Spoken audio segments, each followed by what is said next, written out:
what was the goal of the Concordat, and what were the goals of Pius VII and the goal of Napoleon? Like, what were the most important terms for both of them to be able to agree upon? Let me start by saying that in diplomacy or any negotiation, you have to speak the same language. I don't know if you've ever negotiated anything with somebody, but if you don't speak the same language, it's very difficult. Mm-hmm. So I think it's slightly a comedy of errors, because Napoleon wants the church to accept his regime and legitimize it. In return, he will provide state funding for it.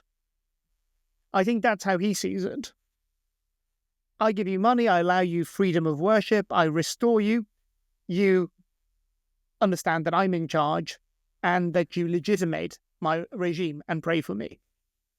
The Pope and the Catholic Church say, is this a first step in which the Church can return to France and restore its former position as it had been in the Ancien regime with the alliance of throne and altar? So they're not talking the same language. No. And the biggest sticking point is Article 1, whether the church is subject to the state's laws. And it does take 11 drafts, especially because Napoleon throws 2 of them into the fire when he gets angry.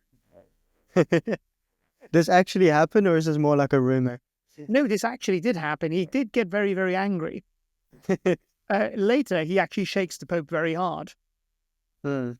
I imagine that Napoleon might have even intimidated Donald Trump or Putin nowadays, because he was quite a feisty negotiator and wasn't going to back down easily.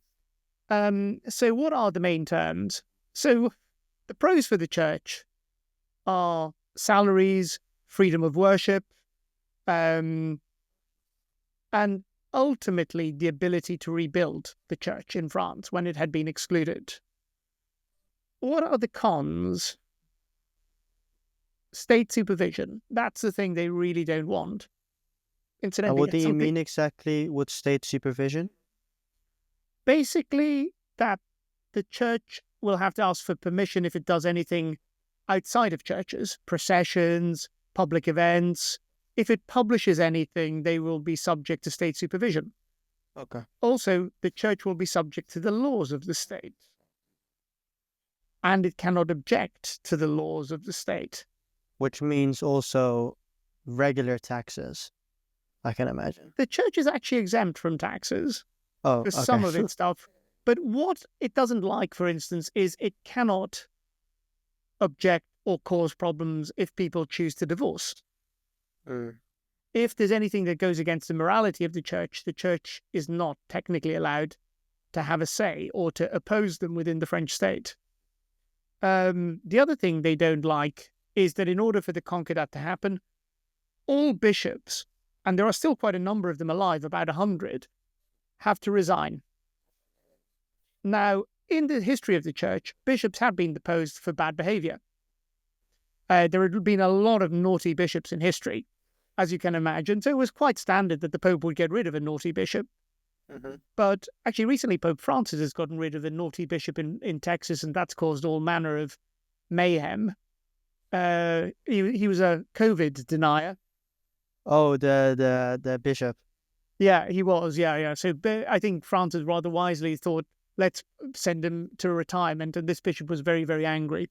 But the only fault that the French bishops had was loyalty to the papacy. That was their only crime. So what to do here?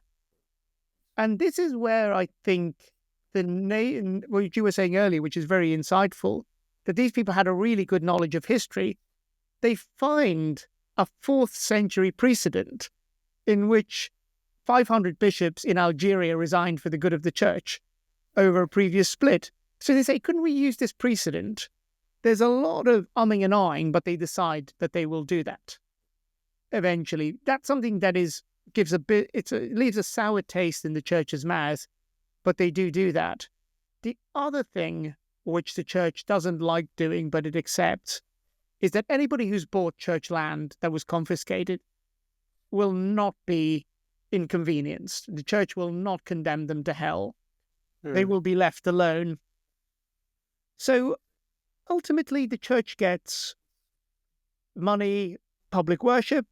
Napoleon gets almost a sense that everybody will be forgiven for what they did during the revolution and that his regime will be accepted. Bishops have to swear loyalty to the government. They have to pray for the consul as well as part of the concordat, or, well, the republic at this stage. Okay. So it's a complicated agreement, but one which technically is mutually beneficial. Mm-hmm. And what was one of the terms that was the most difficult for them to negotiate on? Oh, that the church would be subject to the laws of the French state. Okay, and They what was wanted- eventually the... Sorry. So what was eventually the solution to that? They added the words for public tranquility, which the church thought implied that when the disruption of the revolution would go away, that they would be allowed to be exempt from police regulations, whereas Napoleon thought that was an acceptance on the part of the church that they would accept the laws of the state. Because within a few weeks of the ratification, a few months, I should say, rather, of the Concordat, Napoleon slaps on 70 additional articles called the Organic Articles, which he does unilaterally, about how the church will be policed under the laws of the French state. And the church never had agreed to that. Okay, so he added 70 extra, but it was already signed, so it was already a done deal. The main articles were already a done deal, and then afterwards, a few months afterwards, he just adds unilaterally 70 extra ones, which the church says, wait a minute, we didn't agree these.